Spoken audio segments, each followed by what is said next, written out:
Good evening, ladies and gentlemen. It is 6:01, calling the meeting to order of our Duncanville City Council on May the 21st, 2019. First, administrative piece of some housekeeping. The new council members that will be sworn in tonight are at the table with us as well at this moment, because if you had a moment to look at our agenda, we'll be discussing the city, the calendar for the future. And so we'll need their input in terms of dates of availability. We have some dates on the calendar for it already. See if those dates are agreeable to the new individuals as well. So we'll do that first as we work around. Okay, another piece of housekeeping. Mr. Hugman is on vacation. He's out east, right? He is. To be present at his niece's receiving her PhD. And so best wishes to him and to his family, and hope he has a safe and healthy trip and returns to us as well. Okay, so sitting in for Mr. Hugman is Paul Fredrickson, our Assistant City Manager, and he most ably will be able to carry us through this evening as well. You may want to hold judgment on that until the end of the meeting. Okay, I withdraw. Yeah, you're going to draw, I don't know, right? I'm sure someone will come up to me and go, you know what I would have done. Mayor, members of the council, just to go over the agenda real quick, you have two proclamations, one recognizing the Duncanville men's high school Panther basketball team. They will be here tonight for you to recognize their efforts in the state. And then also Mercy Medical Services Week will also be in the proclamation celebrating or recognizing that week. So you have obviously the minutes for your May 7th and special meeting for May 4th, which include the canvassing the election. Consent agenda item B is a resolution funding the agreement with Dallas County for an engineering study in regard to the Main Street corridor improvements. That is part of, as you may recall, part of the bond program, the Main Street improvements at Camp Wisdom. $1.5 million was set aside for that program. So this is this agreement is between us and Dallas County. Dallas County will take the lead on the engineering study. You'll also notice there's several intersections as part of that. So we're trying to kind of combine that study to look at future improvements along Main Street, but the main emphasis of that contract will be to move forward with the improvements at Main Street Camp Wisdom. I noticed being in that area this afternoon, there appears to be some surveying going on at Main Street and Camp Wisdom, and I just assumed it was part of this work to work that intersection. I don't think so. I'm not tracking on any work right now at that location. We haven't awarded any contract. Huh. So I should have confiscated their insurance. It's a joke. Yeah. I was going to tell them, yeah, I'll take them serious. There were some laser surveying instruments being deployed. We can try to find out. This afternoon. It would be affiliated with the city. We can find out if there's a private party. Could be BNSF, I guess. Could be. Maybe We can try to find out. It's not important, just anecdotal. Okay. Yes, sir. The engineering work that we will do will put us in a position to better determine exactly what we want to do with those particular intersections. Yes, sir. Yes, sir. That's why we're wanting to combine it within that one contract, but specifically it will ultimately focus on the first improvements that will occur, which will be the Camp Wisdom Main Street. Yes, sir. Thanks. So economies of scale on that project. And then your consent item C is a authorized resolution to award a contract to Eurotech USA with an amount not to exceed $75,000 for subsurface, basically street improvements to basically the idea is to pump polyurethane under the surface of the street when you have voids that have been created or bad support, that polyurethane would be pumped in there, and so that's what this contract is for the amount not to exceed $75,000. Sir. So, Mr. Summerlin, I noticed that this contract spans fiscal years. That's right? It does, yeah, it does take place in 2 fiscal years, but obviously we would then budget monies to award for the next fiscal year. So the 75,000 would be for this fiscal year. So we have a fiscal funding clause? We have a fiscal funding clause in the contract? I'm not sure if it has a fiscal funding clause. Most of them do, but typically, once the funding has been approved, then it stays, and we budget appropriately for it, even though it crosses fiscal years. All right. And Mr. Rainey? So we've had fairly good success with this particular contract as opposed to the previous contract? Well, we've been actually using, Eurotech has been the most successful of our vendors.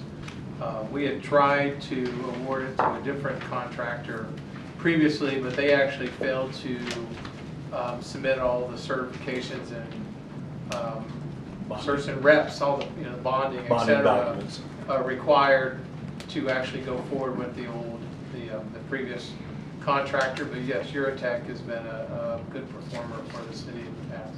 So this treatment will do both sidewalks and streets, or either or? The focus is on the streets, and we will. We started working on South Cockrell Hill last year to the extent of the funding that was allocated, and we're going to continue that work this year on South Cockrell Hill. And so as the year progresses, you'll tell us as part of your quarterly reports or otherwise how we're doing with our appropriation? Well, we'll be able to tell you how far we got with the money that was allocated. The pricing is a unit price, and so we basically will apply the material. I think it's by pound, and until and fill voids and lift the pavement back to level until we're out of. So basically, we exhaust the funding. Are there any other options or treatments that we could use that were considered in addition to this, or is this it? This is the optimal one. The only other thing we would do is slab replacement, and this is much less expensive. So the preference is to do the slab lifting in order to avoid pavement failure, which would then precipitate slab replacement, which is a contract that is we're about ready to put on the street, and we'll be bringing it to you a little bit later. So this Eurotech treatment is less time consuming than removing the whole slab? Oh, absolutely, and more cost effective. What they will do is they'll drill holes into the concrete and then pump the polyurethane substance in there basically. So when you've got these voids, as opposed to having to go and break up the concrete, when you have a really acceptable panel that you can still use, you're basically filling in that void. Otherwise, the only other choice would be to break up that concrete, go back and then redo the surface, redo the base, and then pour new concrete. So this is a really cost-efficient process, and it is a very quick process. Thank you. We've been using Eurotech for a number of years and had very good success with it. And it does cure 2 problems. It brings the riding surface back up, and it fixes the subgrade underneath, so you don't have to take it out, recompact the earth underneath it, and then level up the concrete. Yeah, other cities do it too. Yeah. So that is for your consent agenda.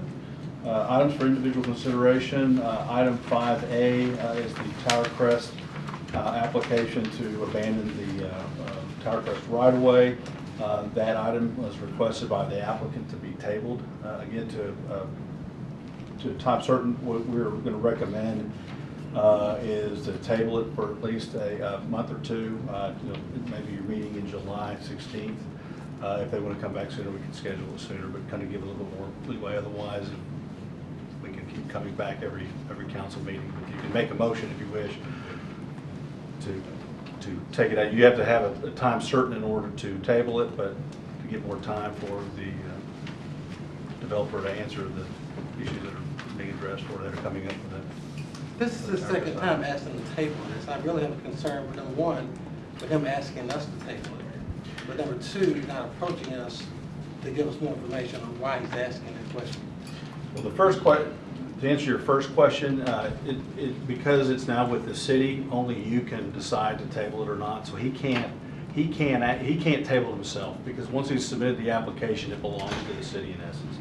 The only way that it would basically go away would be for him to come in and ask for the application to be withdrawn completely, which means it wouldn't be up for consideration. So that's the only option for council anyway, to keep the item active, would be to table it, but it's your discretion as the council to take that action to But table I think it. what Mark is asking is the applicant given us any indication or hints or why he's requesting this? The only email that I had, I think, City Manager Hudman sent out to the council was that the developer was waiting on, I think, some findings from some of the individuals that spoke at the last public hearing, that they were doing some more research. So I think he was wanting to see what they came back with so that he could address those concerns. That's Yeah, I don't think he's moving fast enough on that one to give us more information. He should, by now, we've talked about this almost 3 different council meetings, and so I'm not very comfortable tabling this item again. Well, there was information that came up at the last council meeting that I was very interested in. Yes, but he should have the But it was the first time we'd heard it, and that individual that did that research found it, and because of her own desire to find it. And first of all, that information is interesting. Whether it has merit or not, we don't know. Right. It needs to be validated, and I think possibly the applicant is, I think, he's aware of this information, and if he wishes to exercise due diligence, as well as we, to find out the validity of that information. It is interesting. Yeah, it is. It is interesting. So, Mark, we'd appreciate getting this one done and over with for the public's concern. But at the same time, we have a duty to give deference to our citizens as well as the applicant in this particular one. So, I'm in favor of, granting this request by the applicant. Well, I'll be voting probably not to grant that, so. Understand? Okay. And then item 5B will be amending our Should we roll back to, because that is Oh. associated with executive session item. session? One, in lieu of the request, whether we want to push the item for executive session to later date as well. Because there will be no There discussion. will be no discussion, on so item it's- 5, and the executive session is pointed toward item 5. So there really appears to be no need for an executive session. That's okay with the council? Okay. Thank you, Mayor. And then item 5. My protocol, when we get out there, I will announce to the public that there will be no executive session, or we just skip the item. When you get to the work session, Mayor, if you'll announce that council, that you're withdrawing the request for executive session unless one of the current council member has an issue with that. Assuming they consent to that, then it'll be deemed removed. If you wish to announce out front, that's fine during the regular session. That the executive session was not held, therefore there will be no action in the last item on our agenda.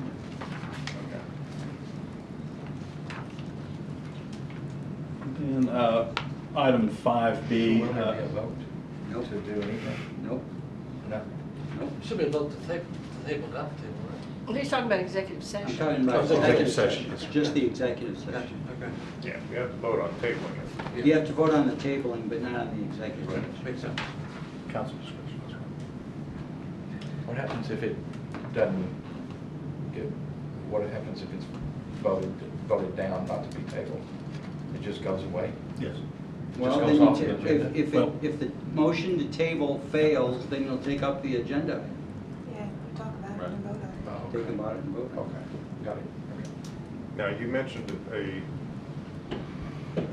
if we as a council are in favor of withdrawing this item based on the applicant's request, it's also time sensitive. So we need to say, what, 1 July?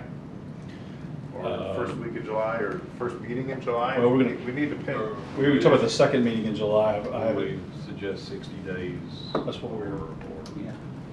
Giving it up to I think 60 the days and 16th making it. The 16th of July, it's basically 60 days from now. It's your second meeting in July. You probably will not have a first meeting in July since it's July 3rd. Right. That's where that date, so then that would give everybody sufficient amount of time to do whatever research they need to do. I would assume that we'll get some additional information either from the citizen or the applicant, which I would assume that the council would want us to try to figure out and bring you that information from our perspective of whether or not there's any validity. Whatever the applicant finds out between now and the 16th of July will be distributed to us as well. Yeah, so then We'll have foreknowledge of what's going to be coming. and then we could take this up to 16th finally. Okay, so the specificity that I have to use is that we will table this item until the 16th of July. Yes. So I'm meeting on the 16th. Request that in a motion, someone make that motion, say so moved, and second, and we vote on it. If it fails, then we'll take up the agenda item. Now, I was thinking about this afternoon. It does still show it's a public hearing. If there are citizens out there that are responding to it being a public hearing and they haven't happened to look at this last particular item, We need to let there's them. two ways to handle. We can let them speak and let them get it recorded, or ask them to withhold their comments until the 16th of July. I think you need to let them speak because they keep showing up and it keeps Okay. being That's what I'm dangling saying. pulled. There's two ways to look at it. So if they're concerned and they showed up, didn't happen to be seen, this was. If they show up. Yeah, we don't know. I guess we'll just look around. I guess we can ask at the beginning. Mayor, what you might do is announce the agenda item and say this public hearing. If anyone is here to speak and wish to speak tonight, they may do so.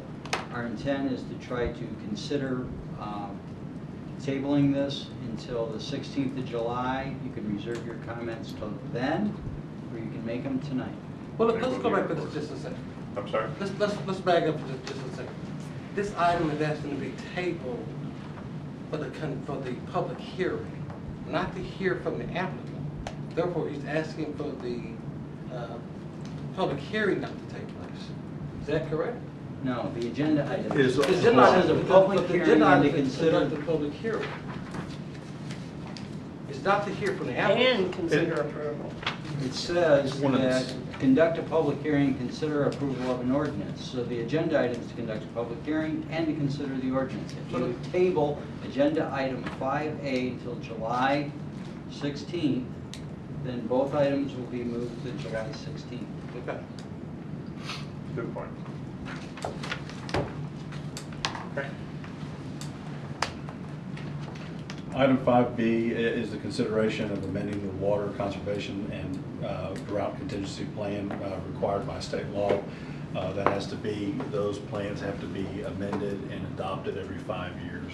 This is in compliance with the Texas Administrative Code, Chapter 288. We have to have those filed. We also have a brief presentation for the City Council in the main chambers that will go and go into detail about the water contingency and drought contingency plans.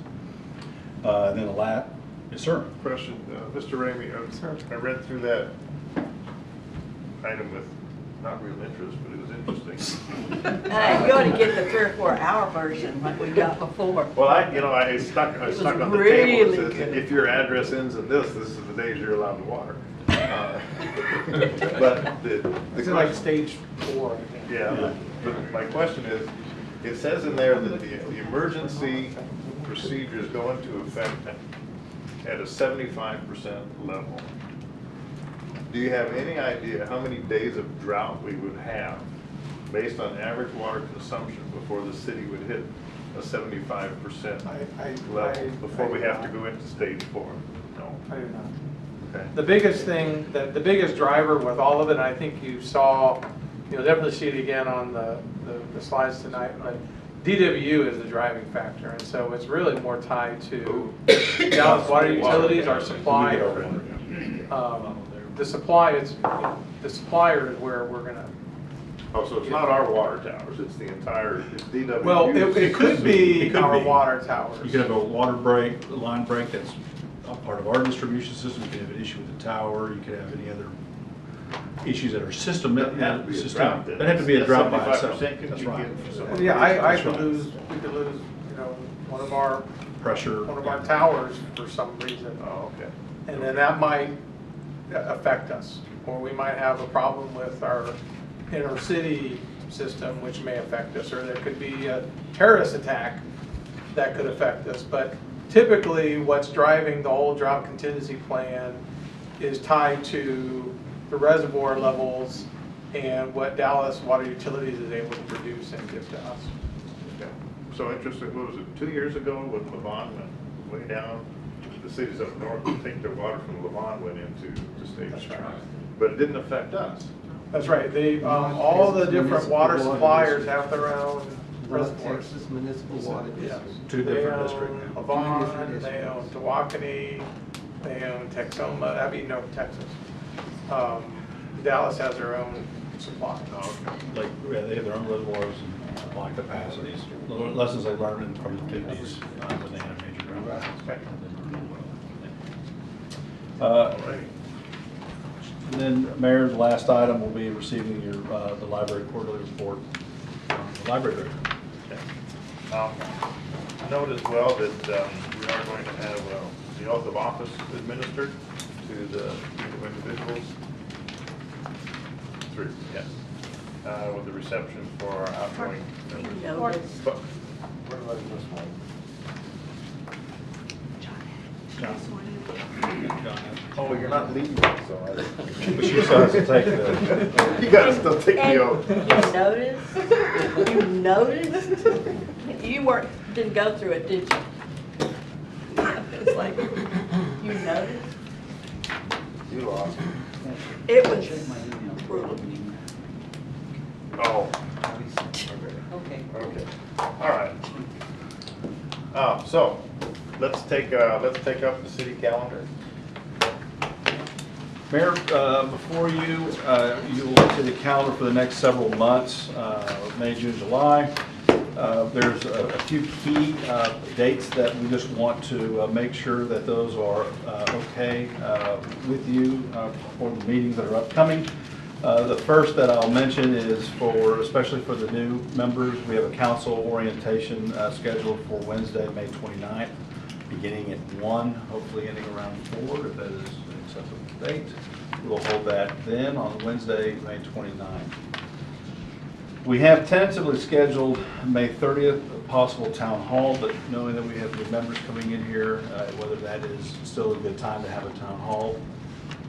We also have available dates in June as well that we can have the town hall. One of the topics that we were contemplating would be to have a meeting regarding code enforcement, more of an educational meeting where we can bring in, we'll have a presentation, also bring in the code enforcement officers, probably some other enforcement officers with, fire, health, and also PD to talk about parking, if that would be a good topic that we could bring forward, and then any other topics as we try to. Running businesses out of your home. Running business out of your home. Having Yeah. fences that are too high, Yeah.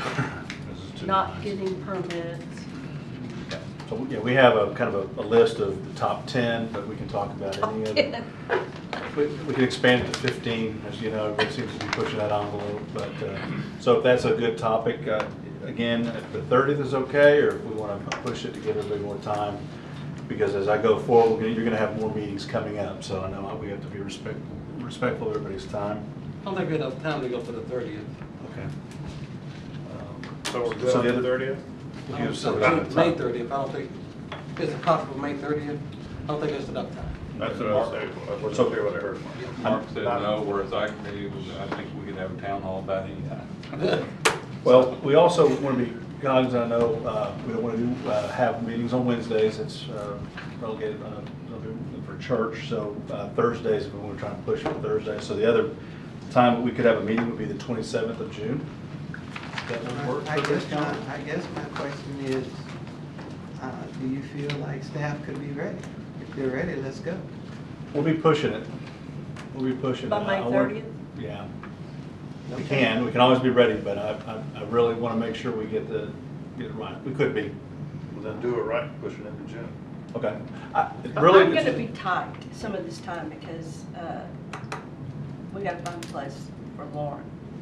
just graduated from college. She's going to be going to medical school and got my place. So, You're saying. Do you have a date? so to answer your question, we can be ready on the 30th. She has to be there by the Charmy, 19th of July. it's really for the rest of the council, whether that's the 30th is a good day or June, we can do it on June 27th. Is that would be the next available Thursday. May 30th is fine with me. You want to get it over with because you have budget meetings coming up and things, other tree things are stacking up. Yep. So you want to do as much as you can. Okay. May 30th. Subject is code enforcement. Okay. Mr. Ramey's made that notation. That'll come out in the Shanty News and all the rest. That's that thing too, is the notification because of here, so we'll get that out immediately. Next for consideration, if you go move to the June calendar, we tentatively have right now set up 2 budget workshops, one for Monday, June 10th, and Tuesday, June 11th. Right now beginning at 6 o'clock. Is that a good time? Do we want to move it up or move it back? Move it, I don't know what the availability of council, if we want to have it earlier, or 6 o'clock good? We'll do one day if you wish, or 2 days. Instead of dividing it out, need to have maybe one day longer and then decide on the another second day. day. Yeah. so maybe make it like that Monday, a full day, and then, Oh, Well, and I like the format that it is because I'm thinking Mr. Veracruz, Mr. Harvey might have, Mr. Cooks might have conflicts as well, so it's a. Well, if we're evening talking a meeting. full day, we're not talking like 8 o'clock in the morning, are we? Or we're talking 10 or? whenever. council 10 discretion. to 6 or 7 and have lunch and dinner here, work through them. Yeah, it just kind of gets disjointed when we chop them up. I think one day you can do the general fund, and then the next day you can do the I was gonna- water and sewer fund Yeah, and we'll go everything else. over fund balances. Well, let's go back to the 1 or 2 days. And the issue is to the 3 new council members, are you available the day of June 30th? June 10th. I'm sorry, June 10th and 11th. Yeah, we record. Oh, there it is. June 10th, take care of it all in one day. We don't have to break it up, we should take care of it in one day. It does allow, Oh, I'd rather see it in 2 evenings like that, but. it does allow citizens an opportunity to come if it's after working hours. I would say the same, the 2 6 PMs works better for me. All right, let's do a pecking corner, you know. Okay, so If you like 2 days, you know. Yeah. Well, 2 days at what time? I mean, you know, 6. work, you know, so, I mean, that's what I like. We have it Yeah, set 2 for- days works for me. yeah, we have it set for 6 o'clock. Yeah. So I'm good is with it that. good? So we'll keep it So we the got. 10th and 11th at we 6 got o'clock. 1, 2, 3, 4, 5. Okay. 6 o'clock on. So. On June. 10th and Or- 11th. Yeah, 10th and 11th of June. It holds. Those two. Okay. The next meeting that's coming up on the calendar is we have scheduled tentatively a joint meeting with the City Council and the DCEDC for Monday, June 24th, beginning at 6 o'clock. That date? Is this about a specific topic or is it? I think council had wanted to have that joint meeting Y'all wanted to do them every 6 months? every 6 months. You So wanted to be Okay. for like boards P&Z, DECD, and and park boards. Park Board. So this would be the next available meeting. That'd work for me. Everybody Let's go. good for that schedule? Good. Putting a check mark, okay. Moving to July, we do have the July 4th celebration in Armstrong Park, so the question is, do you want to have your meeting, the council meeting on July 2nd? You've canceled in the past. I'm for having it. For having it, if we don't have anything that's, Problem is, we don't really know. And Right. if we schedule it ahead of time, we can always make adjustments accordingly. So you'll have plenty of action going on in June, so. if you don't We can have always, anything. we can always have, right, as Johnny said, we can always have it scheduled, yet we can also. Or we can always not have it scheduled, and if something comes up, then say, let's have it. It's probably easier for our citizens if they know we're not gonna have one, because it's the middle of the summer, a lot of Right. people taking their vacations Yes. with their kids. And if we put it on there that we're not having it, then it's gonna be better for our citizens to go ahead and schedule their time, rather than us saying, let's have one, we don't know if we're going to. That throws their schedules in. And we know that it's been canceled in the past, so we'll plan accordingly. Staff, if that's your desire. When is the parade? It'll be the 4th that morning, and then then we'll have the event that evening. Yeah, it's not, I don't know why it's on. I'll put it on. It'll be On or off? It is on? Off. Oh, we're good. Off? Off. I'm asking. Is that the Good, consensus? taking it off? What? Is it on or off? That's what I The meeting, it's off. Off, Okay, okay. that's what That's mayor's preference. Okay. We'll add the July 4th celebration. Yeah. Did you want to meet about something, Dawn? Did you want to meet about something? If we have things come up, yeah. But we don't, so Yeah, far. and- Yeah. Mayor and members of council, What? that. Board and commission. Oh, I'm sorry, thank you. July, I'm sorry. Yeah, last but not least, you've got your board and commission interviews. We have again tentatively scheduled for Tuesday, the 23rd, Wednesday, the 24th of July. I'm scheduled to be in Ohio with a executive committee meeting for first tier suburbs with the National League of Cities. For those 2 days? That's actually 23rd through 26th. I don't have to go. I am a member of the executive committee of that group. But if this overrides the importance of my being out of town, I can cancel not going to Ohio and stay here for this. No, but I'm tentative for those 2 days as well, meaning I may not be able to make it. So it's okay to reschedule those two? How about the 30th and 31st? I'd The say, following I'd week. say 29th, 30th. We'll try to take Wednesdays off. 29th and 30th?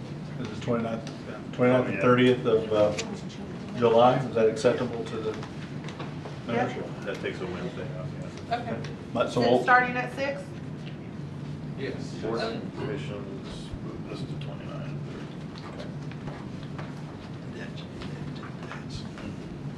And you'll look and see if we need to have 2 days, if it's. Depending on the numbers. Okay. Thank you. Now, we're done with the calendar. So, that's it for, When do we typically have the retreat? The retreat, I think it's in October, November. We're gonna come So back we're just probably looking at next this week, as a- yeah, we're just We'll doing. come back and try to coordinate with everybody's calendar when would be a good time to have the retreat locations. Question? Okay. We are done with our briefing session, correct? We are. Okay. Meet y'all out there at 7 o'clock. Yep. Well, no, we're gonna go out there, so if everybody can go out there, we're gonna do the oath of office What's out there? in the chambers. Yeah, I know. What? I'm lost. We're You gonna- said 7 o'clock. We're going to go ahead and go to the chamber now, have the oath, and then we're going to break for refreshments. Oh, I didn't follow that. It's 7 o'clock. No, she's saying doing it now. Go ahead and do it. That's what I wasn't following. It's normally doing the council meeting. Yeah, you do it during the Yeah, council meeting. yeah. Because if family's coming, they're no, it's Yeah. done at 7 Yeah. o'clock. Yeah. 7 o'clock? 7 o'clock? 7 o'clock? 7 o'clock. Well, she did send an email out telling us to have our family here early. And the agenda does say that the oath is done before the call to order. So you have to follow the agenda.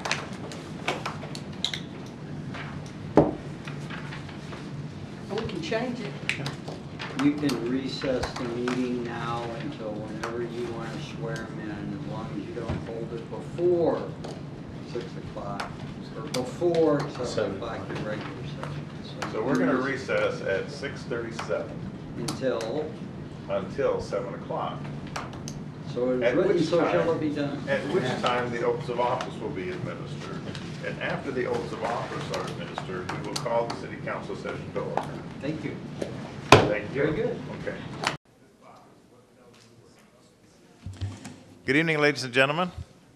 Welcome to the May 21st, 2019 meeting of the Duncanville City Council. Just a couple items of housekeeping.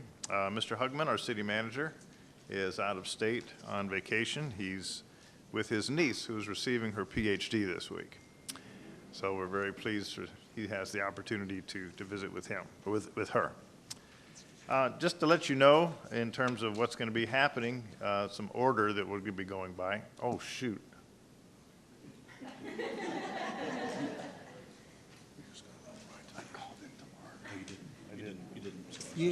Mayor, you didn't call the executive I didn't. session to order, you just called the I did work a hello. session back in order. I did a hello. Okay, thank you. I paid very close attention. You didn't say regular session, you said call to order, so. There's a lot to learn sitting up here, I'll tell you. Okay, so okay, I'm all right. I'm okay. All right, so here's what's going to happen. We have 4 individuals coming on to the city council, and the oaths of office are going to be administered first to each of the individuals. And after they receive the oath of office, they're going to take their seat up here. And after that has taken place with those new 4 oaths of office, then we're going to recognize the outgoing city council members. And then we're going to take about a 10, 15-minute break in the lobby out there as a reception for our outgoing members to show them our appreciation for what they've done for us. Okay, that's the way we're going to do first. So I'm turning it over to the city secretary, Kristen Downs.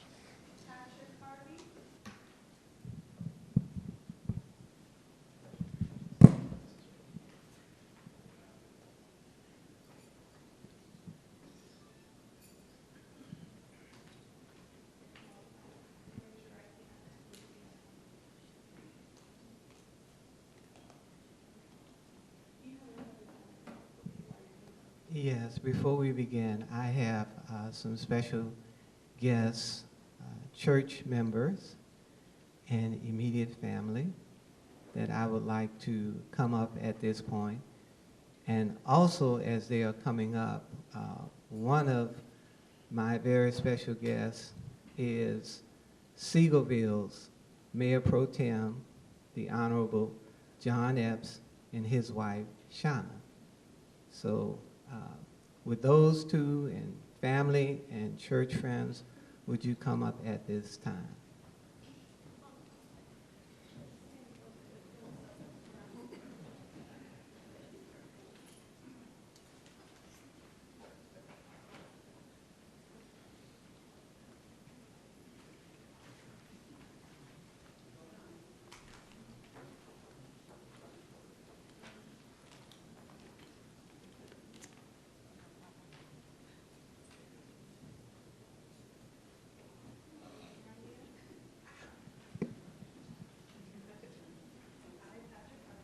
I, Patrick Harvey, do solemnly swear that I will faithfully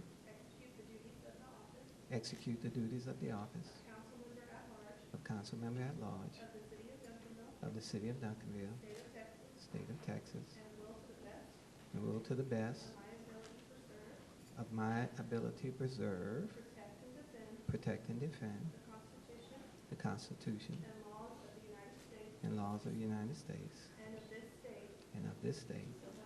So help me God.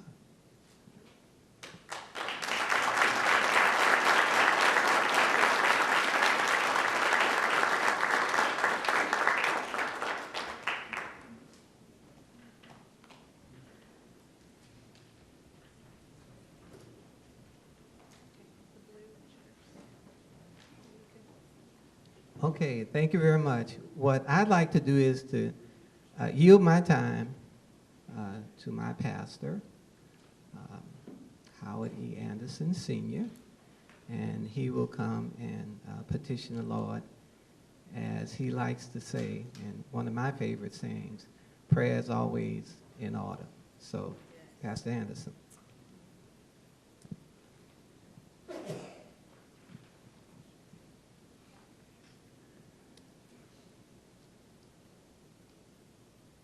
Father, we thank you for this time as we come and witness the swearing in of the Honorable Patrick Harvey.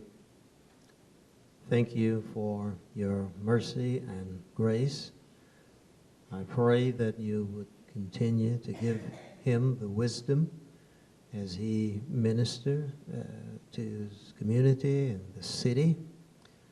And thank you again for what he means to the kingdom of God. Thank you for this council, and thank you for others, Lord, who have served and served well.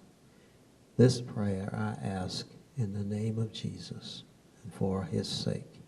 Amen.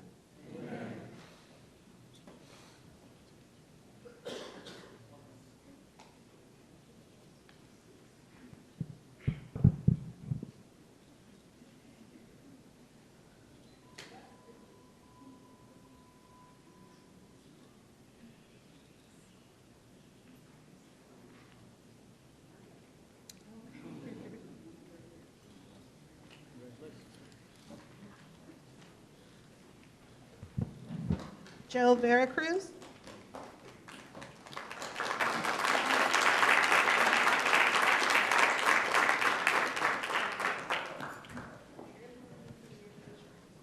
I'm not sure I can beat Mr. Harvey, but it's going to be close.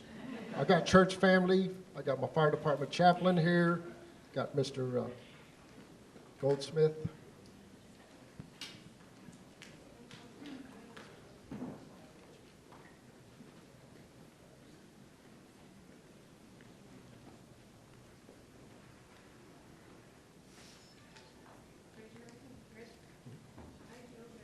I, Joe Veracruz, do solemnly swear that I will faithfully execute the duties of office of Councilmember District 1 of the City of Duncanville, State of Texas, and will, to the best of my ability, preserve, protect, and defend the Constitution and the laws of the United States and of this state. So help me God.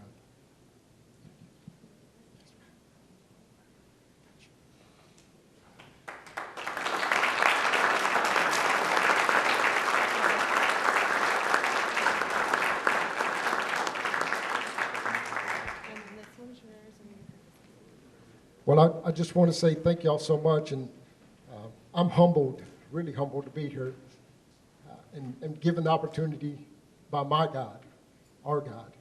And how many of you know it takes a village, and it includes y'all too. And I just want you to know I'm going to work hard for you, and I really appreciate the opportunity. But also one thing, you know, one of the greatest things for our family is my wife, Janet, here, is now a school board trustee with Duncanville, so we're very, very proud of her.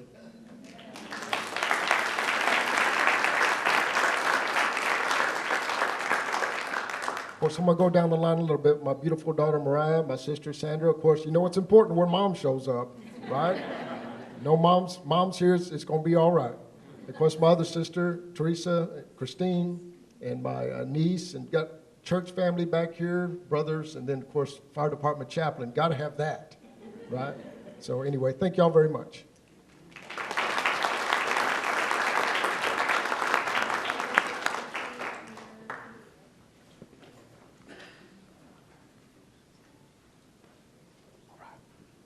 Monty Anderson.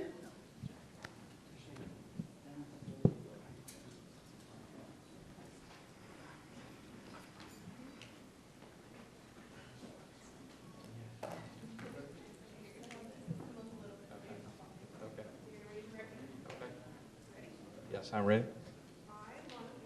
I, Monty Anderson, do solemnly swear that I will faithfully execute the duties of office of Council Member District 3 of the City of Duncanville, State of Texas, and will to the best of my ability preserve, protect, and defend the Constitution and the laws of the United States and of this state. So help me God.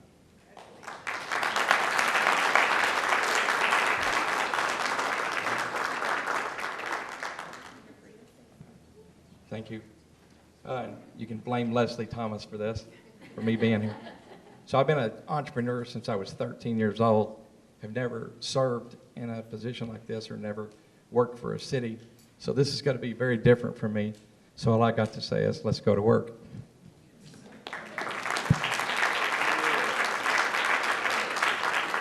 Johnette?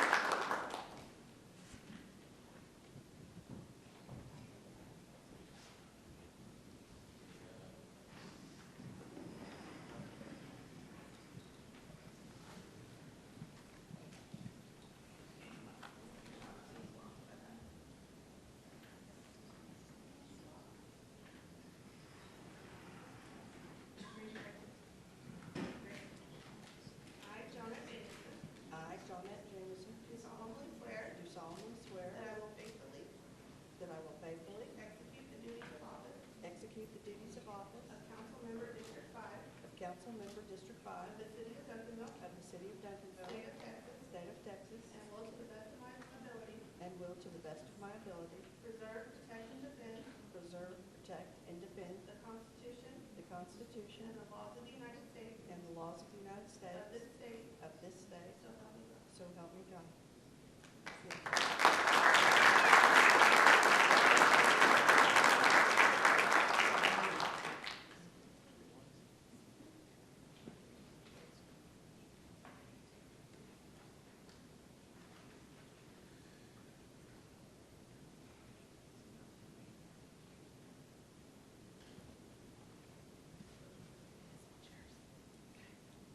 Thank you. This is my husband, Wesley Jameson, and my daughter, Lauren Jameson. And I see many people that live in my district, and thank you so much for your support and for all the things that you did. Well, you've done the whole time, but during the campaign also. I really appreciate you, and I will do the best that I can to take care of our district and our homes. Look forward to it. See you.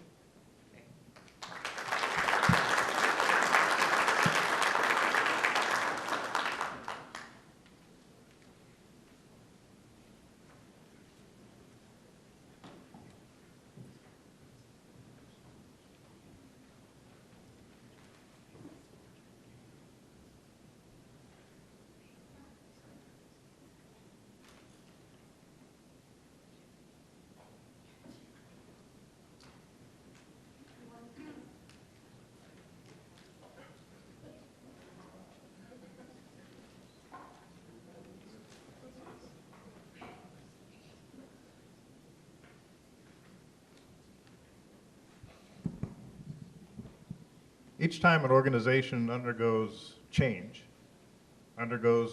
in position, changes in personalities, changes in jobs, it's always a difficult time. And change for us as a city is difficult as well. We're a very committed city. We're very passionate about who we are and what we are. And so as we change out our council members tonight, it's one of sweetness and sorrow as well, to give farewell to 3 who have done an immense job of service and sacrifice to our community. And it's to those individuals tonight I want to thank personally, because I'm a newbie at this kind of stuff in terms of politics, but I learned a great deal from them in terms of understanding what our city is about and politics itself. It's an odd animal. It's a different kind of an animal than organizational behavior in a global business, which is my background. Coming out of a global business with 50,000 employees and being able to move around the world, and then coming into this community, which is tight bound. And there's a lot of history here. There's a lot of great history. There's a lot of great love. And people cherish this city. And that's what I've learned after sitting in this seat for just 1 year, that I did not know before. But these outgoing city council members have enriched me in my life personally, blessed me individually and personally, and to extend to them my personal thanks, my gratitude for all that they've done for me.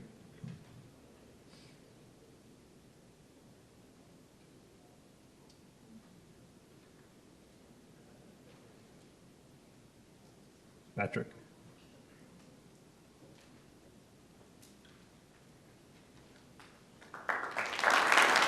Patrick LeBlanc.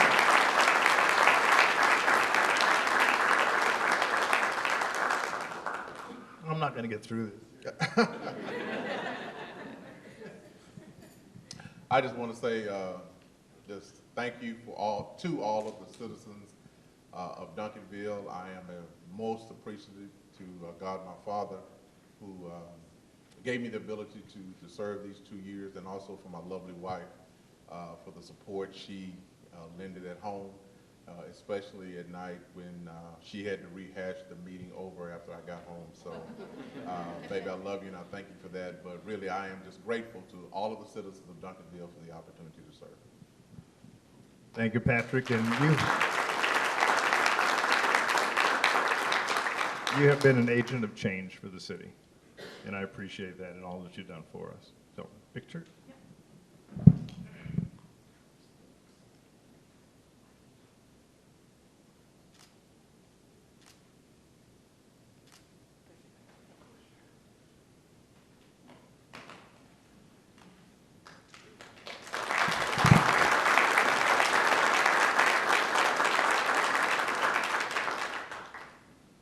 Dennis Schwartz.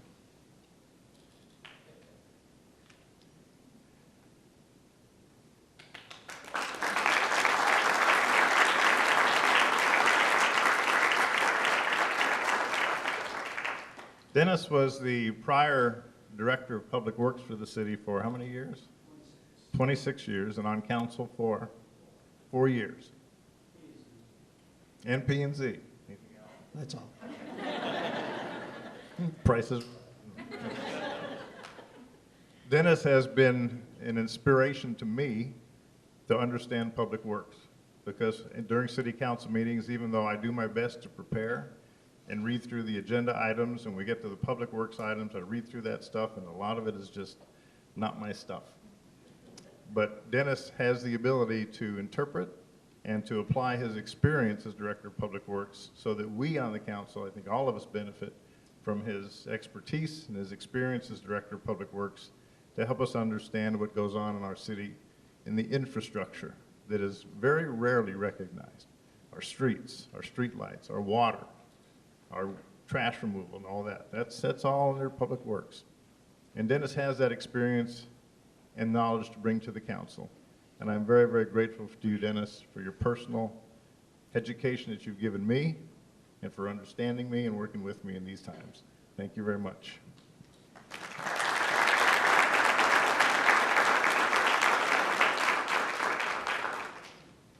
Those who know me know I don't give a lot of speeches, so this will be short. It's been an honor and a privilege to serve on the city council for everyone in this room. I appreciate all the citizens, particularly in District 1, that voted me to office.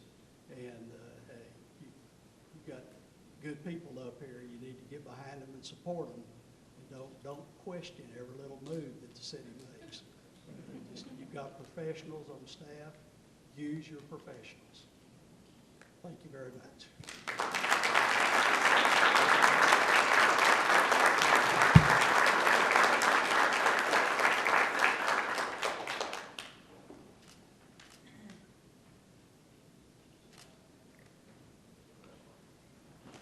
Thank you, Dennis.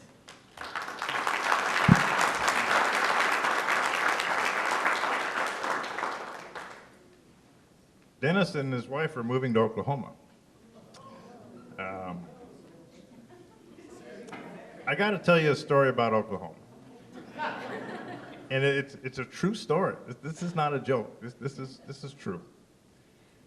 At one time in my life, I was supervised by a two-star Army general from Oklahoma, Muskogee, Oklahoma, as a matter of fact.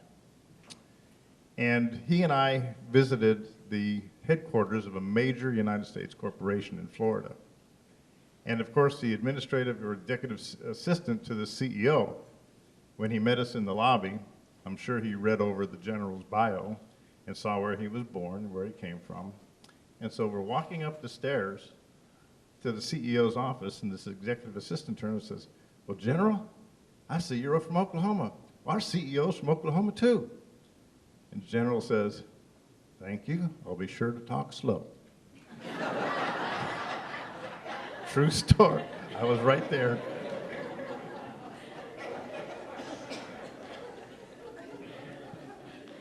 Leslie Thomas.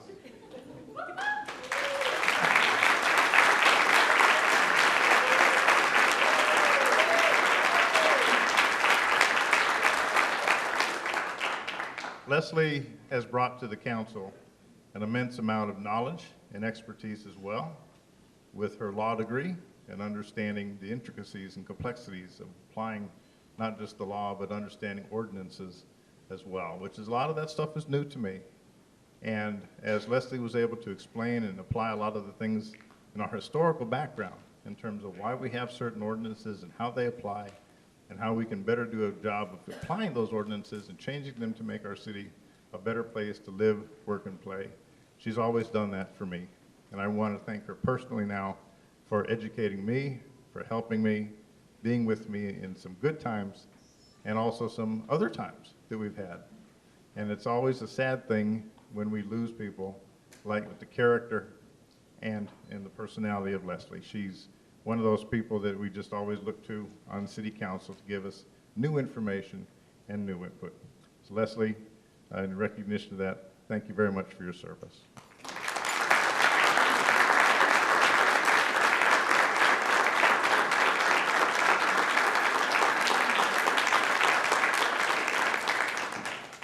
So this time I get a speech. Last time I didn't get a speech. But I want to tell y'all something. Duncanville is my home and my family. And God has taught me so many things through you and through serving on this council. One thing he's taught me is don't take it personal. When you get in politics, don't take it personal. Because if you weren't in politics, they wouldn't give you a single thought. So my kids are back there, all 6 of them, and I tell them, don't take it personal. And so they've seen me go through some things. Another thing is I see that we're on a team. We're all working together for the betterment of Duncanville. Sometimes we have to come off. Sometimes we get put in the penalty box. But we're all a team, and hopefully we pull together for the betterment of Duncanville. I pray over Duncanville. I really think that God has something great for Duncanville. I really do. Or I would not have put the time and energy into this position. I see some remarkable people I hear. Duncanville has a great wealth of talent and youth and professionals. And I will say this, you're not losing me. I chose to come off the council because I have something else to do in Duncanville. So I'll be around.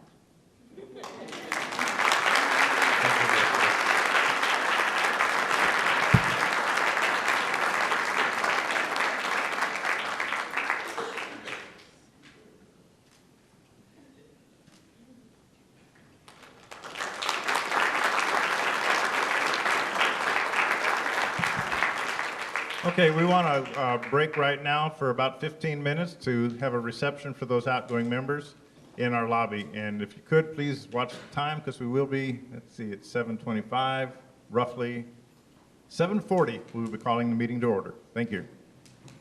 Good evening once again, ladies and gentlemen. I am calling to order the City Council meeting, the City of Duncanville, for May 21st, 2019. First item on the agenda is the invocation.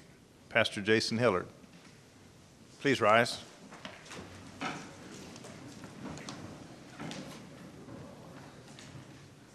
Will you pray with me?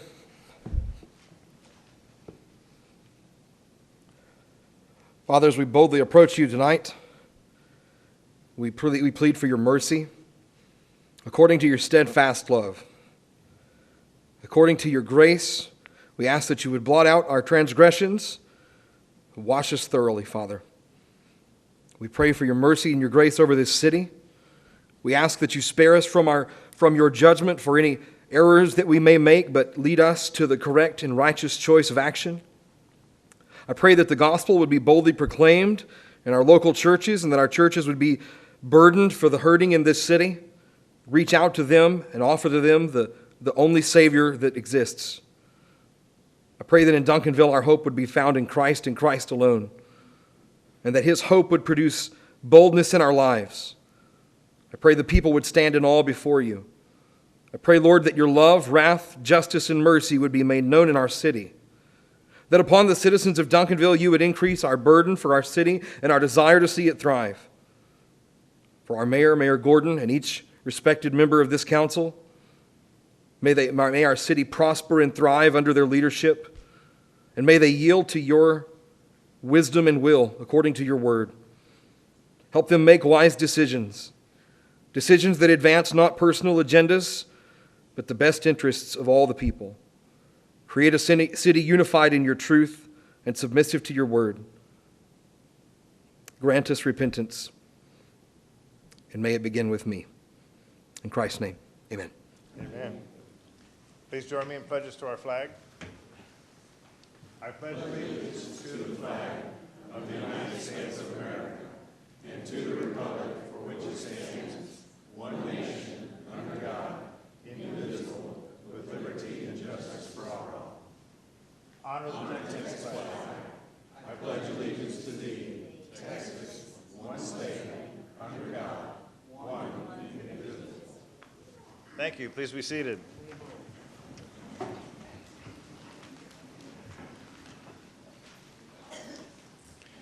Item 1 on the agenda are reports. I do not have any reports for the mayor. Any city council members have reports? Yes, Mayor, and to the citizens of Duncanville, thank you, Mayor and Council. We did have our rain date set for our bike ride. It's going to be June 1st. We're asking for our citizens of Duncanville to come out and ride with us. You should see posting on the city website. You should see signs out talking about our community bike ride, which we hope to have fun. We have 6 miles, we have 12 miles. We have volunteer opportunities, and we want you to just kind of meet and greet each other as a community. So we're going to ask you to come out and join us for June 1st at 8 o'clock to 9 o'clock is our registration to join us for our first annual Family Fun Bike Ride. So we ask you to come join us. And then secondly, fourth Thursday of this month is my monthly Lunch and Learn. I'll ask you to join at our Lunch and Learn at Luby's. It will be held at 11:30 on the fourth Thursday of this month from 11:30 to 1. Our invited guest this time is our own fire chief. And so if you'll get to ask questions and talk directly with our fire chief of Duncanville, we'll ask you to come out and speak with him. And then we also invite our newly elected constable to represent Duncanville, Constable Ed Wright. He's going to be with us for lunch as well.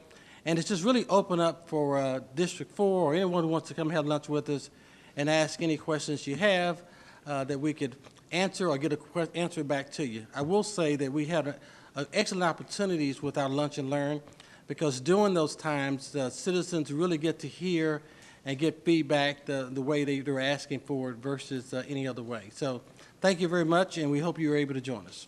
That concludes my report. Mr. McBurnett. Very quickly, I want to say that the Lions Club 4th of July parade is happening on the 4th of July, and the Grand Marshals, we will be honoring them in just a short time. So we'd look forward and like participation as well. Thank you. Thank you, City Manager's report. Yes, just a few items. Just want to remind citizens that we have coming up on Saturday, May 25th, at Lakeside Park, we'll be having the annual Catfish Catch that will run from 10 to 2 on Saturday. It'll be a good time, and I think the weather's going to cooperate this weekend. Also coming up Monday, the 27th, in remembrance for the Memorial Day, we will be having a vigil of remembrance Monday from 10 to 11 at Memorial Park. And then last but not least, we have our new annual report, which is called the PAFR, which is probably not as exciting as reading the comprehensive annual financial report, which is an inch thick. So we apologize in advance, but this is actually really a good read, and we do have copies not only out in the lobby, but we also have this available on our website. So we would ask people to take a look at it. That's it. Thank you. Moving on to item 2 on the agenda, proclamations and presentations. The first one is to the Duncanville High School Panther basketball team, UIL 6A state basketball champions. Please come up, gentlemen.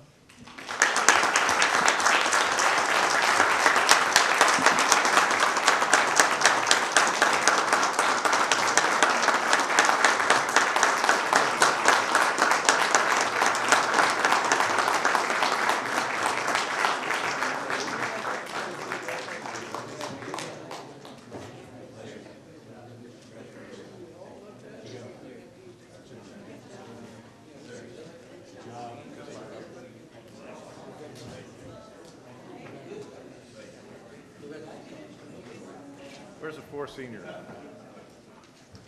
4 seniors. 4 seniors next to coach. 4 seniors next to coach. I'm not hurting cats here, boys. Come on. 4 seniors next to coach. There we go. All right. It is a great honor for us as a city to have champions of the entire state. It's so thankful that we have a great high school, we have a great program there, and it's not just in athletics, but tonight is about athletics. But the academic programs that we have there have all helped each one of these gentlemen achieve well in their academics. And I'm proud of you for your academic achievements as well as your athletic achievements, because they're going to take you far. In this business area that we have, there's no more boundaries in business in the world. The internet has torn down every boundary that there is. So as you take your steps, going these 4 seniors, going out of high school, going into college, and the rest of you coming up, know that the challenge before you is character. And I know Coach Peavy has done an immense amount of teaching in character, because that's what's important. Your athletic abilities are secondary to your character. And I thank you very much for that. So I'm going to read a proclamation. Coach, you want to open that up? Hold it in front of the guys. Oh, before we do that, I'd like them to introduce themselves. They're all public speakers. They learned that in high school.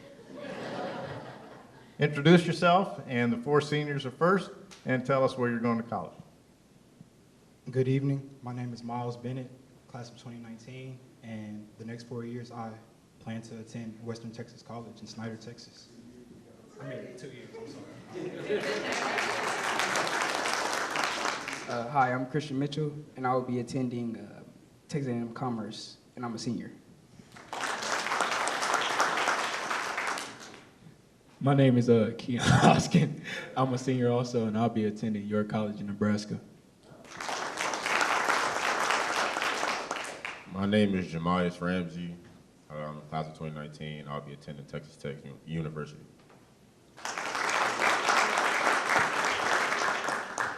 Corey Johnson, assistant coach. My name is Kevin Woods. I'll be attending Duncanville High School. I'm an assistant coach. My name is Michael Peavy, and I'm a junior. My name is Derek Luna, and I'm a junior. My name is Daniel Moore, and I'm an assistant coach. And this is Coach Peavy. I'm David Peavy, head coach. So there's a proclamation for our great team. Whereas the 2018-2019 Duncanville High School Panther varsity boys basketball team has captured the 2019 UIL 6A boys basketball state championship by defeating Klein Forest High School 73-69 on March 9th, 2019. And whereas the championship team members include 4 seniors, Karen Hoskin, Jemias. I was almost going to say Jamius, but it's Jemias. It's Jemias. Jemias Ramsey, Christian Mitchell, Miles Bennett, 5 juniors, Dage Lyons, DeBryant Hill, Micah Peavy, Robert Banks, and Derek Luna, 1 sophomore, Damon Nicholas, and 1 freshman, Omari Abor. And whereas the team finished the season with a record of 32 wins and 7 losses, with Micah Peavy capturing the most valuable player during the championship game, and whereas the team was led to victory by Coach David Peavy and his staff, including assistant coaches Corey Johnson, Kevin Woods, Neiman Ford, Jacoby Brown, and Daniel Moore. Managers William Butler, Jessica Arbron, Holland Langford, and Regine Traylor. Therefore, I, Barry L. Gordon, Mayor of the City of Duncanville, Texas, do hereby call upon all citizens to join me in recognizing the accomplishments of the Duncanville High School Panther varsity boys basketball team and express our pride and appreciation for the exemplary manner in which they represent themselves, our city, and Duncanville ISD. And I've set my hand and caused the seal of the city, Duncanville, Texas, to be affixed this 21st day of May, 2019. Congratulations to y'all. Thank you for what you do.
We have another proclamation tonight, and that's recognizing Emergency Medical Services Week.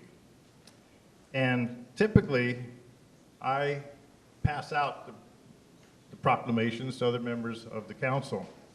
But tonight, these are 2 special ones. Of course, basketball team.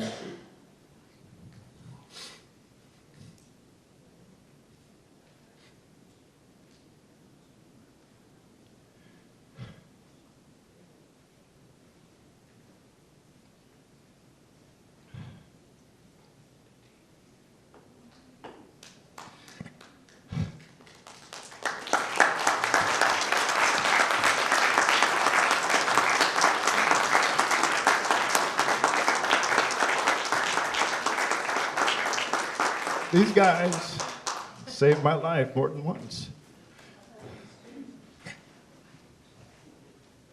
You do this for me, will you? And I hope they never have to save mine, but I'm glad you're there. Okay, buddy. Accepting will be Sam Rhodey. I'm just reading. Okay, and Fire Chief and Mike Ryan, EMS Efficiency. And Mike used to be a neighbor of mine, so. Yes.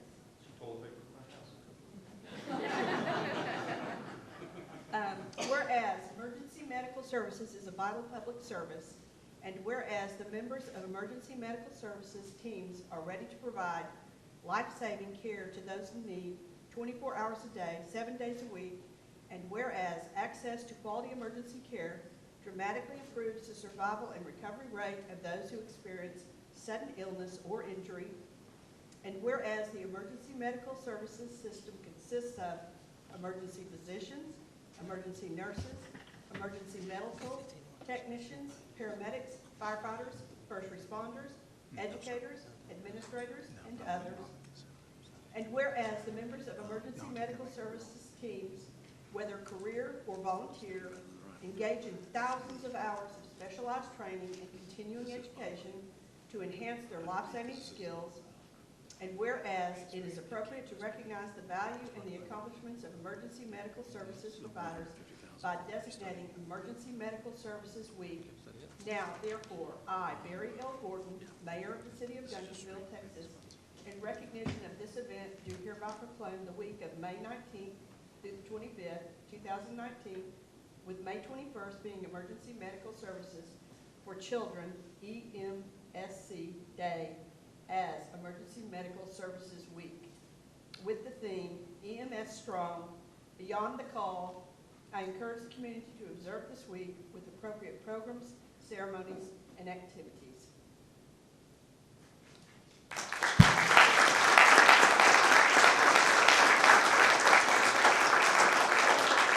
Thank you, thank you, thank you. I'd like to introduce everybody that's here. This is Captain Jason Wigington. He's actually filling in as battalion chief today, or stepping up. This firefighter paramedic Reed Sherman, driver engineer Stephen Hatley, firefighter paramedic Martin Garcia, firefighter paramedic Jared Gilbert, the old guy over here, firefighter paramedic Pat Stubbs, firefighter paramedic David Carpenter, firefighter paramedic, and our paramedic of the year last year, Micah Shaw. Oh, sorry, firefighter of the year, paramedic of the year. Firefighter paramedic Dylan Gossett, driver engineer Daniel Kendall, Dan. The Sasquatch over here, Brent Neighbors, firefighter paramedic. Demetrius Henry is fixing to start paramedic school next month. And our assistant chief Greg Chase. We rode the ambulance together. We have some stories on each other. We'll leave it there. And our fire chief Sam Rohde. There is something. Oh, go. Sorry. Go ahead.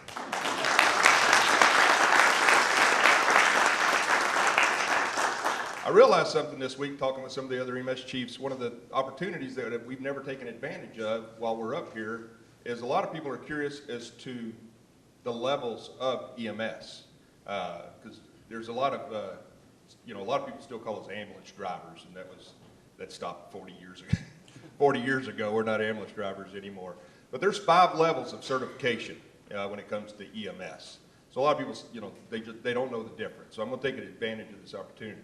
It starts out with emergency care attendant is the lowest, and then EMT basic, and then EMT advanced, and then EMT paramedic, and then licensed paramedic. Every member of our fire department, except the ones that are waiting to go to paramedic school, are paramedics. Over almost a half of our guys are licensed paramedics. Over half are nationally registered paramedics. So our whole fire department has the highest level of training and certification that there is. We also have one of the highest CPR save rates in the nation here. So you're in good hands. These guys are very, very good.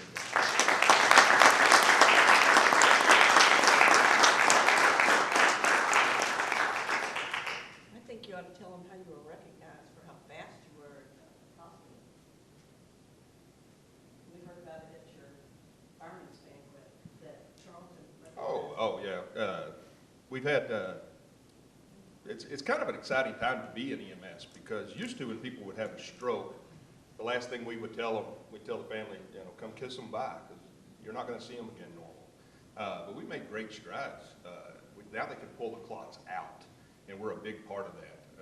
We also have a designation that we do called code stroke and code STEM for heart attacks. So we actually will take you, put you right on the CT machine. We'll take you straight into the cath lab. Our guys hit, what was it, 21 minutes? So from the time they hit the door at the hospital to opening up their arteries in their heart was 21 minutes. So it's got really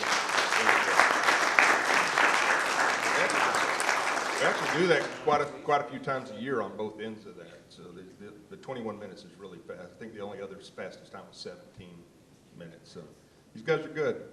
And EMS calls account for almost 80% of our fire department calls. So.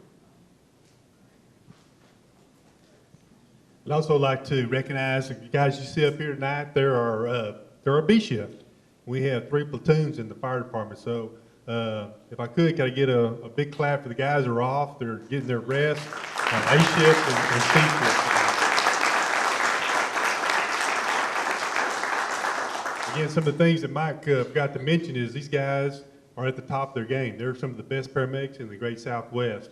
And I can tell you I'm very proud of my guys. I see them in CE every month. Every month I'm impressed because those guys, they go in there and they receive the training and they go in there and they take the test and all of them are at the top of their game. So that's something me and Mike and Greg are very proud of. That you can be assured you got some of the best paramedics in the Great Southwest.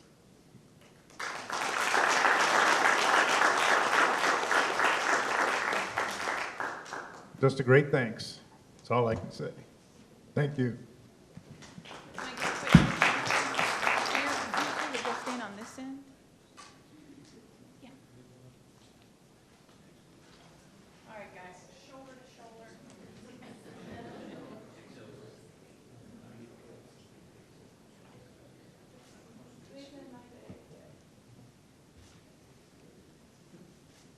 Great, thank you.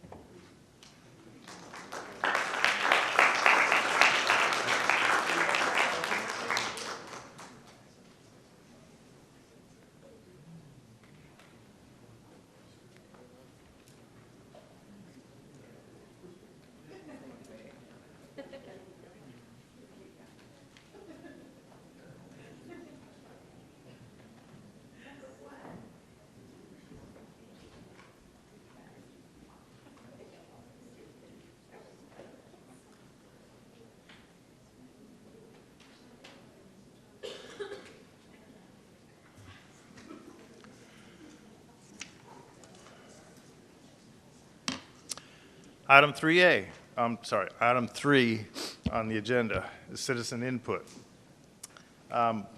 Just a little bit of housekeeping in terms of process. I have some cards here that want to speak to item 5A, which is the Tower Crest piece.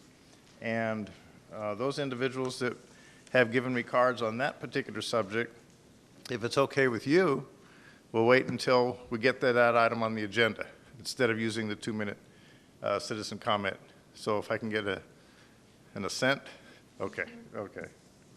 So during this time, citizens are permitted to address the council for 2 minutes on any subject, and understand that the council is not permitted to engage in any comment, discussion, or discourse during this particular time. In accordance with the Texas Open Meetings Act, we can't discuss any decision to raid, and issues may be referred to city staff for research and possible future action. The first card I have is Grady Smithy.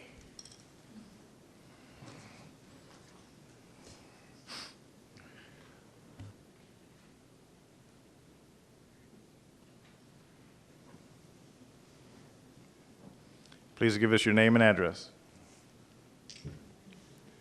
Grady W. Smithy, Jr., 1806 Cedar Hill Road, Duncanville, Texas, 75137. I sat up there for 22 years and know what you guys are up against. I appreciate what you're doing. But I came up here tonight to praise a couple of people, and really to praise Dennis Schwartz, because I tell you, I get a lot of acclaim for helping put together this road system. And in fact, the late Earl Jones gave me this cap, but I didn't design a foot of it, not an inch of it. I'm not an engineer. Dennis Schwartz did all that work. When I first met Dennis Schwartz, he had just come out here from Dallas, is our guy. And I came in and I had some demands, like all new council people do. Hi, George, I want a city of cement streets. I'm tired of seeing us have to redo these roads all the time.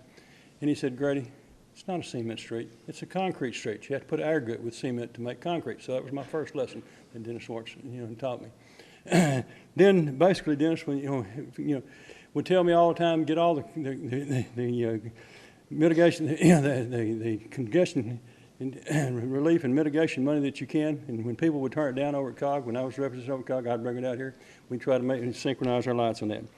But I would have to say to this day, Dennis Schwartz gave tremendous service to this city. And Dennis Schwartz designed the entire road system that we have in this city. And Dennis Schwartz did that extremely well. And I wanted to be sure that Dennis got the full credit for what he deserves to get. my job was to find money, and with all due immodesty, I was pretty good at that. In the 22 years I served up there where y'all are, I brought in $82 million worth of outside money to this city. The only reason that was possible is because we had passed some bonds and we had some money in our hand. When you go to get money, you have to have money in your hand. We learned that well if we didn't learn anything else. Thank you. Thank you. Amelia Moore?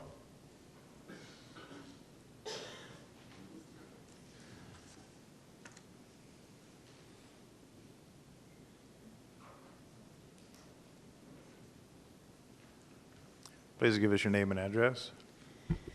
My name is, excuse me, Amelia Moore. I live at 435 Round Top.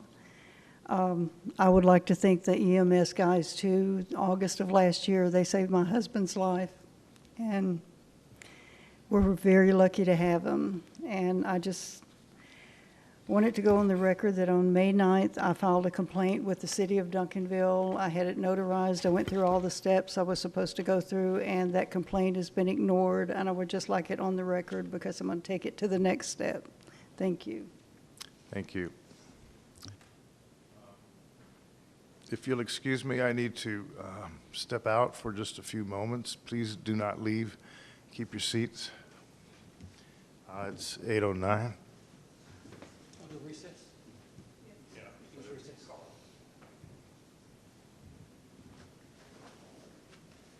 Let's recess for 10 minutes, please. Okay, reconvening at 8:28. My apologies. Since it's EMS week, I decided to keep them in practice, you know.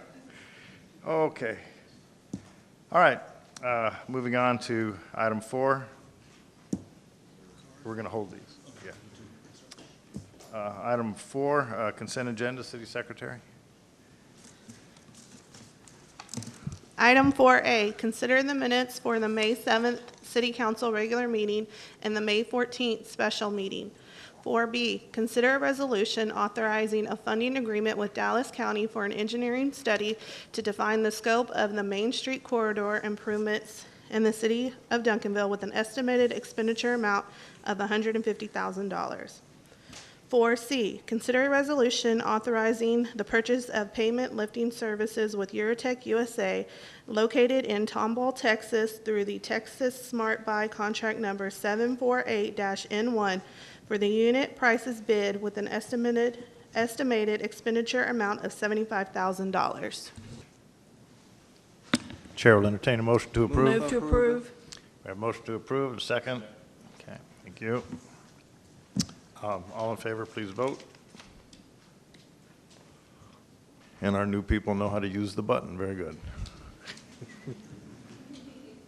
Item for individual consideration. Conduct a public hearing and consider approval of an ordinance abandoning a portion of Tower Crest Drive to the abutting property owners, being the surface travel portion and surface rights as described and depicted in Exhibit A, providing for the furnishing of a certified copy of this ordinance for recording in the real property records of Dallas County, Texas, as a quitclaim deed.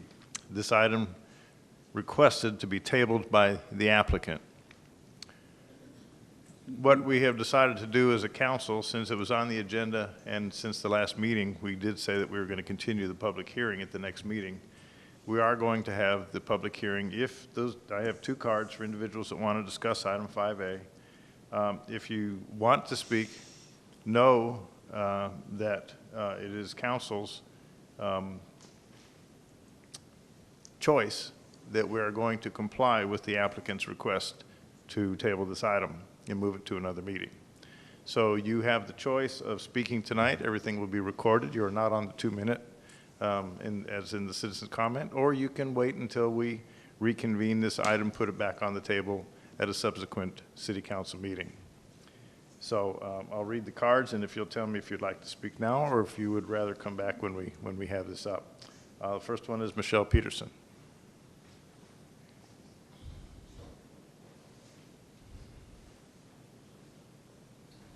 Please give us your name and address.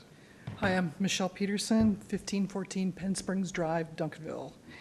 Hi, everybody. I was here last week, and for those of you who don't know me, I was here talking about this issue. I just wanted to give you a quick update with everything because I think that's what you were sort of waiting on. And I don't want to delay the decision based upon my information that I have for everybody, or cause any due delay for the Palio partners or the landowner. However, there are multiple things that the Texas Historical Commission that gave to them that they could be moving on immediately, which are as follows. There was a September 11th, 2018 email that was between the landowner and the Texas Historical Commission that was as follows. It was to Ms. McWilliams, who is the cemetery designee person who does all of that down there in Austin. This is from Pug Nickel. You spoke with me a few months ago about the issue, and I'm in receipt of some recent correspondence you had with my attorney handling this for me. In correspondence, you refer to an archaeological investigation. What is that, and how would one initiate such a study? How long would this take, and what is the estimate of the cost? Lastly, this tract of land is just under an acre. Why does the entire tract of the designation or have the designation when only a very small part of it was used for this purpose?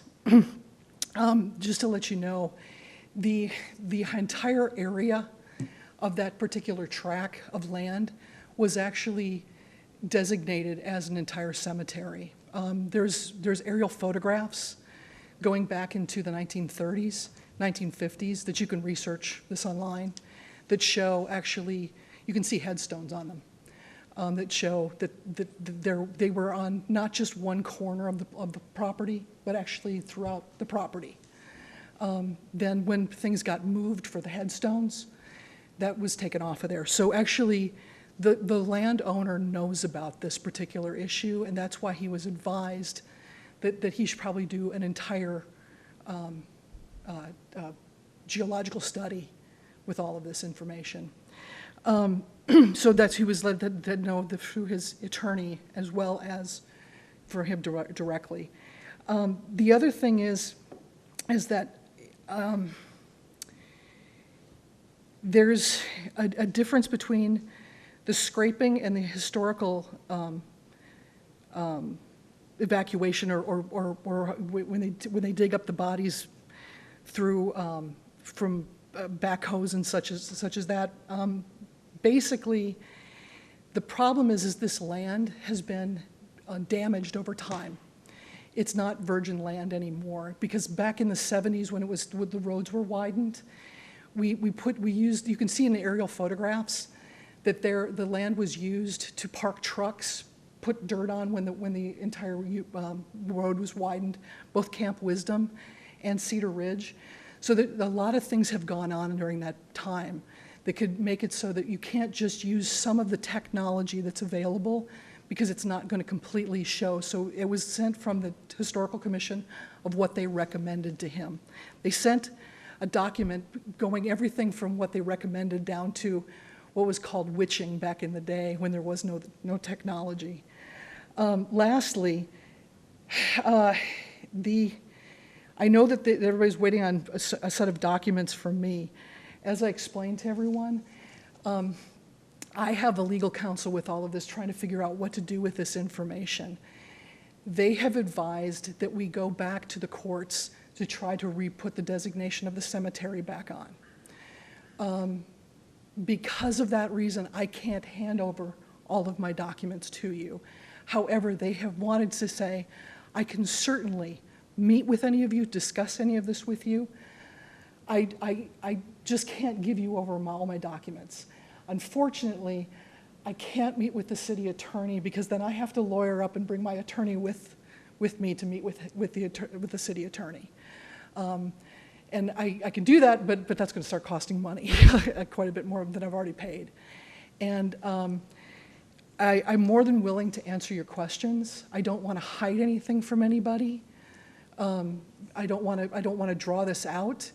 And I'm willing to share what many of the things that I've learned. I just have multiple documents. I also have multiple testimonies from a lot of people who were part and parcel to some of these things. And I would be happy to share some of that information with you, what I can, but they are recommending that they go into court and they try to put the designation of the cemetery back on.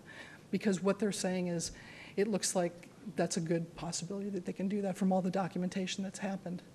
I don't know if that works for everybody, because again, I don't want to be, I never thought I would be in this situation, so I don't want to be here causing a problem to you all. I apologize if this is causing a problem for you all.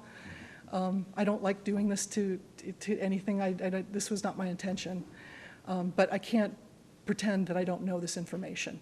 Once I got it, I have to bring it forward. That's who I am as a researcher. Mayor, can I ask a question? Who's going to put the designation back on the property? It would, from my understanding, if we take it back to the court, they would have to. But who's we? The individuals who would be represented in the suit. But it's not your land, it's someone else's land. What I'm trying to understand is that you're going to put a designation on property that you don't own. No, it's a question of overturning when the designation was taken off. Yes. Of the land. Yes. It would be overturning the that finding of that judge. Okay. Yeah, that's what they'll be going to court for. Yeah.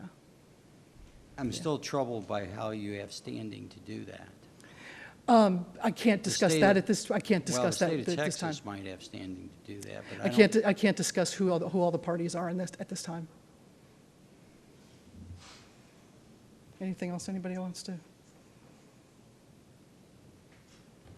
Nope, thank you. Okay. Tim and Jen Gutowski, I'm sorry. Postpone? Okay. All right, thank you.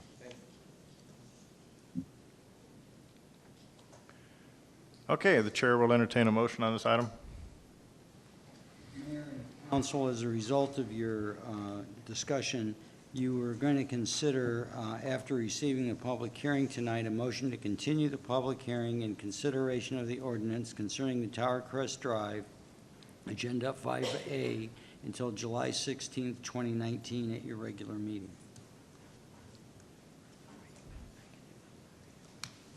I make the motion that we table till July 16th. Second. Motion's been made and seconded. All in favor, please vote. Thank you. Motion's passed. Item 5B, consider approval of ordinance number 2102R, amending a water conservation plan and drought contingency plan as required by Title 30 of the Texas Administrative Code, Chapter 288, quote, water conservation plans, drought contingency plans, guidelines and requirements, close quotes. Mr. Ramey. Good evening, Mayor and Council. Again, we're looking at the 2019 Water Conservation and Drought Contingency Plan renewal. Tonight, we're asking for your approval and adoption of the updated plans, and as well as to, again, take this opportunity to just brief you on some of the highlights of the two plans. Again, we're looking at when we're talking about the drought contingency plan, we're looking at our plan in case there's an emergency which affects our water supply. And again, we, as it shows here, we meet their minimum requirements for having one. And just to show you again why we do these plans is this is a picture that we were able to find about the White Rock Lake back in the 50s, which again shows what could happen. So again, what we're looking at for the major plan elements, and I'll sort of quick through this. The main highlight from here is that we do have to do this every 5 years, and this is the 5-year mark. So really, this is the meat of the drought contingency plan is the stages that we have presented, as well as really what the actions are. And again, they're all up here. The main highlight for you, as I brought up in the briefing session, is the most typical trigger that you're going to have is from Dallas Water Utilities, who is our water supplier. And their challenges typically are just tied to reservoir levels or projected reservoir levels. There are some other issues that you see if something happens with the city storage tanks or the city's water lines, or if there's some other kind of contamination. But again, typically what we're talking about is from Dallas Water Utilities based on reservoir levels. And again, it just shows you the different stages. The main things that really mean the most, I think, to the public is you'll just notice that the irrigation levels consistently go lower and lower and lower as the drought would continue. And so that's really what you're seeing. There are some effects later in the drought cycle restricting when commercial car washes can operate and restricting use of water for construction. And then again, just one last part here just to highlight is there is a potential $500 fine for any infractions to actions that must be taken by stage. And again, if we do enter into any of these stages, as you see, there is some notification requirements that city will perform. And then again, we send out notices through all the different city channels as well. Moving into the water conservation plan, as I mentioned, the drought contingency plan is sort of what are the things that we do in case of emergency. The water contingency plan is, what can we do every day to be good stewards of the water. And again, just another picture of a xeriscape just to show, some of the things with irrigation controls. And again, we have just some major plan elements. The main thing, again, is we have certain goals that we hope to achieve. We'll talk about that in a minute. But again, the highlights of our plan, again, is just continuous public information. We do two major outreach events every year at Taste of Duncanville, as well as the National Night Out, just to sort of spread the word. And then again, we do also in our ordinance set aside restrictions on when we water during the summer. Mainly, don't water your grass in the middle of the day. And then the way we've structured our rates is to sort of discourage excessive use of water. Just to show you how we've been doing, we've steadily, as you see from this graph, the green bar, let me just orient you, that's our average usage total, so that's non-residential and residential together. And then the black bar is our average for the residential. Again, you'll see how we've been doing both in the non-residential in yellow and then residential as well. But again, what we're really seeing here is, far as water conservation goes, is when it's raining, we don't, it's not as much conservation going on because the water's everywhere. But again, we still, we try to encourage that every consistently.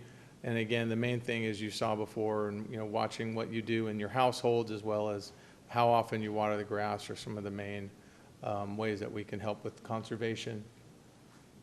Just a moment. What's the y-axis? That is gallons per capita per day. So I'm sorry. Gallons per, okay. So yeah, so the 86 okay. is actually millions of gallons, and 41 million gallons.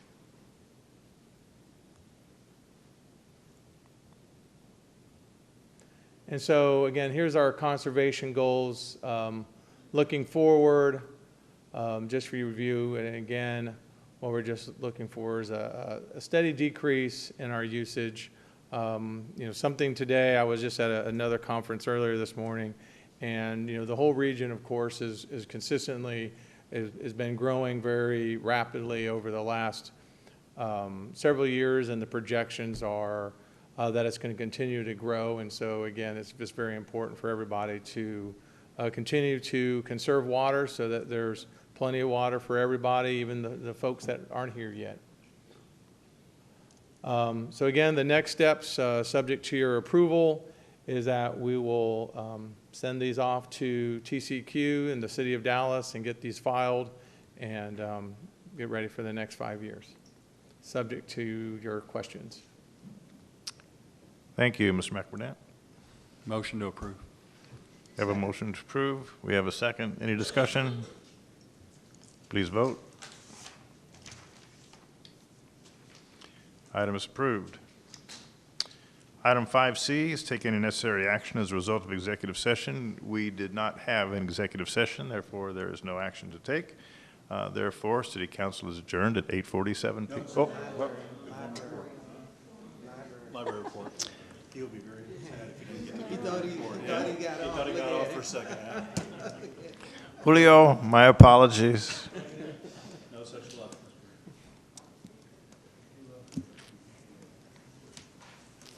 Rewind the tape.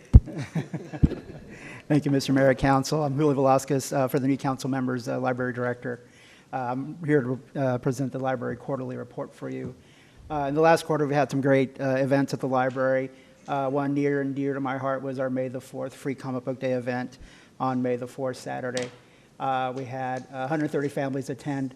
We had several crafts and snacks and costume contests and Star Wars characters there, free comic books, and one of our in-house artists made a big life-size Jabba the Hutt that now lives in my office happily for me. So, we were also approached recently by a scout troop from Cedar Hill, Scout Troop 520, looking for Eagle Scout projects, and they helped us repurpose 2 display cabinets to create 2 little free pantries in our lobby. So we have canned and dried goods there that are available for any citizen in need, and it's a volunteer-managed program, and the volunteer we have working for us also works for the police department. We went live on May 6th with our new integrated library system, Koha. This is a new system which allows us to better manage our cataloging, our behind the scenes, as well as the public side of the catalog, public records, patron records, et cetera. So we're very excited about that. Went very smoothly. We're still working on the cosmetic aspects of that, but the behind the scenes went really well. With this new software, we're able to offer automatic renewals for our patrons, as well as expand the way they can access and control their own personal accounts.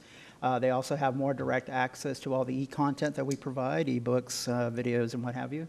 There's also ability to, for them to pick their language. We have multilingual messaging and updates on there. On the staff side, we're able to, like I said, we're better manage our records and cataloging. We're able to have better content management as well for us on that side, and a lot of customizable features that we're still learning and rolling out that we're very excited about.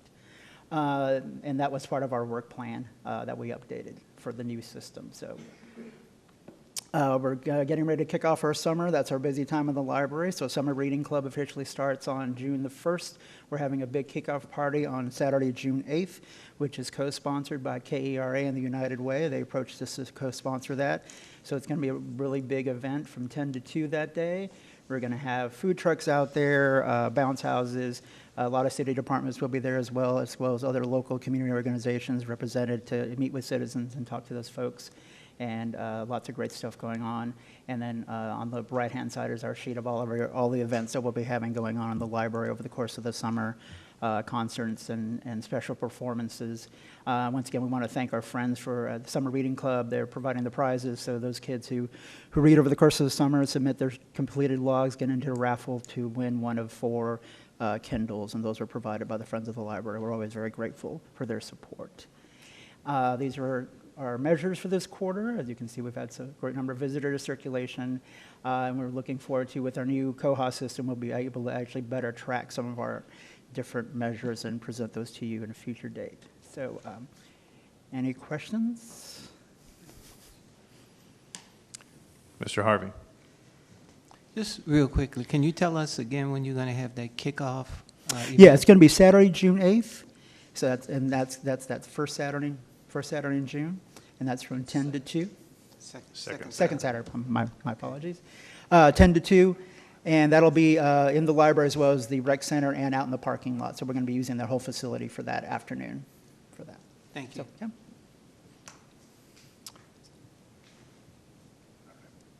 Oh, sorry. Your mic is on? No. Oh, that's it. Okay. Okay. Seeing no further discussion, we are now adjourned. Thank you. At 8:51. Thank you very much.